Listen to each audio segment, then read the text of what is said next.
नमस्कार दोस्तों, आप सभी का स्वागत है Kalpita yoga centre from imagination to reality के अगले वीडियो में।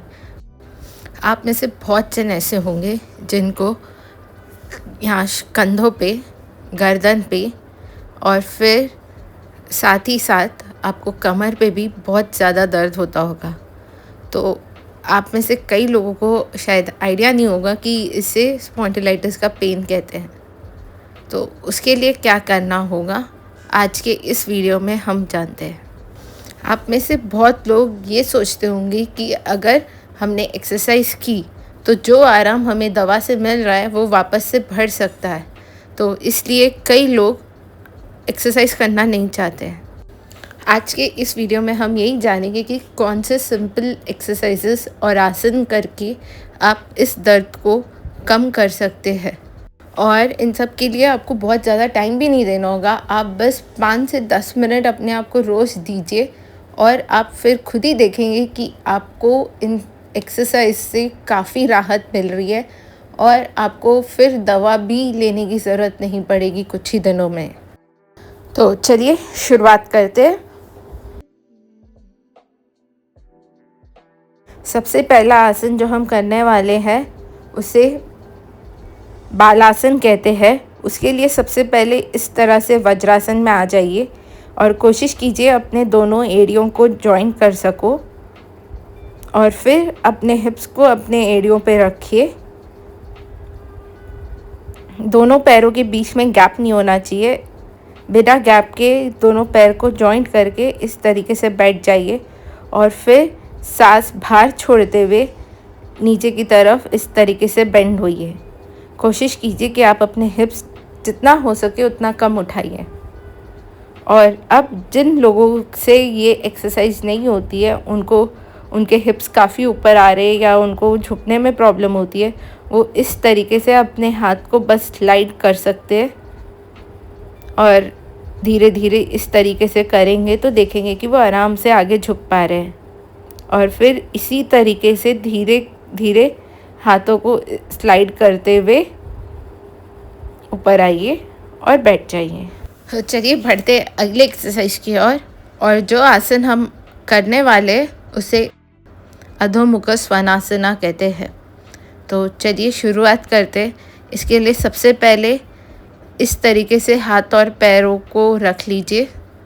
कोशिश कीजिए पैर जुड़े हुए हो और शरीर को जितना पीछे हो उतना पीछे की तरफ लेके आइए। आपको वी शेप बनाना है अपने शरीर से। जितना अच्छा वी शेप बनेगा उतना सही तरीके से आपने इसे किया होगा।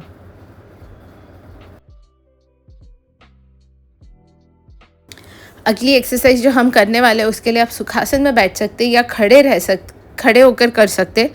इसके लिए अपने दोनों हाथों को कंधों पे इस तरीके से रखिए और अब अपनी एल्बोज़ को रोटेट कीजिए या कोनी को रोटेट कीजिए। इस तरीके से गोल गोल घुमाएंगे।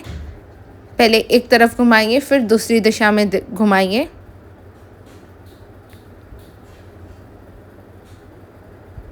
कोशिश करें कि जब आप घुमा रहे हो आपकी कोनियाँ मिले, सामने जब आए। अब हम साइड बेंडिंग करेंगे, जिसके लिए बस अपने एक हाथ से पैरों को पकड़ लीजिए और हाथों को इस तरीके से ऊपर नीचे कीजिए साइड से। पहले राइट से करेंगे फिर लेफ़्ट से करेंगे।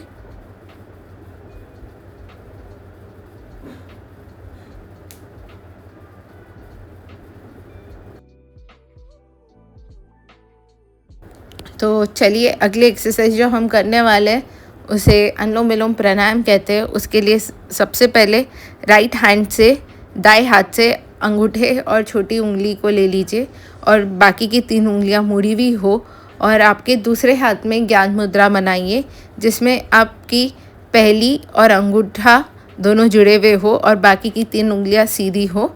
और फिर आप दाएं से सांस अंदर लीजिए, फिर बाएं से बाहर छोड़िए, फिर बाएं से वापस से अंदर लीजिए और दाएं से बाहर छोड़िए। वापस से दाएं से अंदर लीजिए और बाएं से बाहर छोड़िए। इस तरीके से आप इसे 5-10 मिनट कर सकते हैं। जितना आपकी बॉडी कैपेसिटी है आप उतना कीजिए। तो चलिए बढ़ते हैं अगले प्राणायाम की ओर, जिसे कहते हैं भ्रमरी प्राणायाम। उसके लिए अपने चारों उंगलियों को इस तरीके से ले लीजिए। 3 उंगलियों को अपनी आँखों के नीचे रखिए और जो पहली उंगली है उसे अपने आईब्रोज़ के ऊपर रखिए और जो अंगूठा है उससे अपने कानों को बंद कीजिए और फिर हम साउंड जो कि है सांस अंदर भरते हुए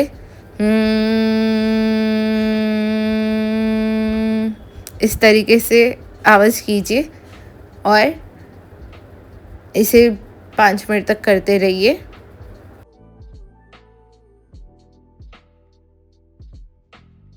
अगला प्राणायाम जो हम करने वाले हैं उसे ओम का जाप कहते हैं। तो इसके लिए सबसे पहले सांसों को अंदर भरिए और अपना मुंह खोलते हुए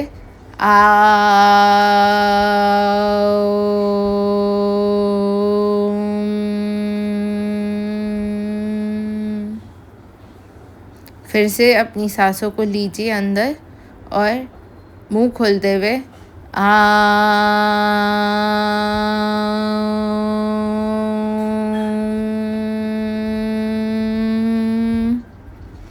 इस तरीके से आप जितना चाहे उतना कर सकते हैं, या तो 11 बार कीजिए या 7 बार कीजिए, जितना हो सके उतने बार इसका जप कीजिए।